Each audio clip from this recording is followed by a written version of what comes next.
Finally, 3D printing.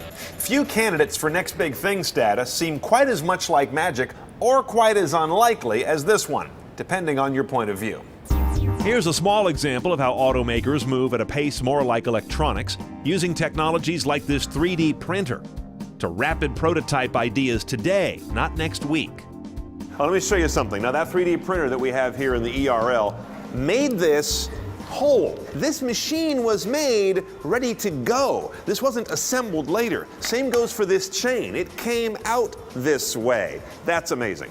3D printing isn't just for the super geeks and people making components for cars. You can use it to make everyday objects like an iPhone case. This head deposits this plastic material down here, this print surface, prints up layer by layer until you get a solid object at the end of it.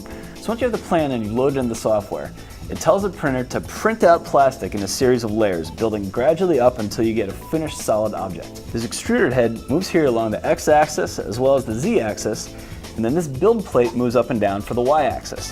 So what's great about the replicator in particular is that it can print with two different colors. Now it can either do that at the same time, making one object comprised of two different colors, or it can print, say, one object in white, one object in black, or it can do those at the same time depending on the file and the layout and the various software settings you have. We knew that 3D printers had arrived 2 years ago at the Consumer Electronics Show, when suddenly the printers were all at or below $2,000, some quite a bit below. And the makers of them were abandoning this idea that we were all going to go out and learn CAD software, instead envisioning a sharing and buying market of pre-done design files. Bottom line is, we are more a nation of buyers than makers. That's not a condemnation. It's just reality. After a busy day, week, or month of commuting, working, parenting, shopping, and dealing with all your connected life, few of us have the time or the inclination to come home and design the perfect soup ladle, let alone produce the thing. Great design is a talent anyway. It's more than just a piece of hardware and software. I watch instead for 3D printing to grow big in 4 areas above the average consumer, but well below the large corporations who basically have already discovered and embraced it.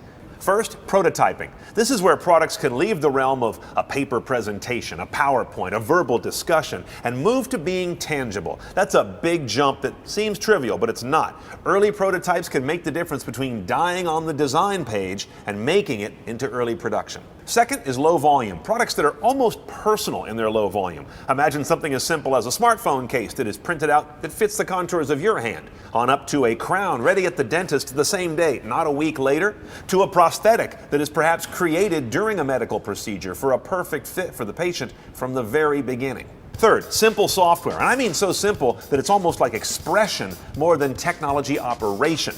Look at Autodesk's 123D Catch object capture software, for example. Or see what the folks behind the Meta smart glasses are envisioning, where you would just use augmented reality to shape your envisioned product in space and then hand that design to the printer. Fourth, more materials, moving from today's monocolor plastics to multicolor plastics, metals, and even biological materials, from the DNA level all the way to printing synthetic meat.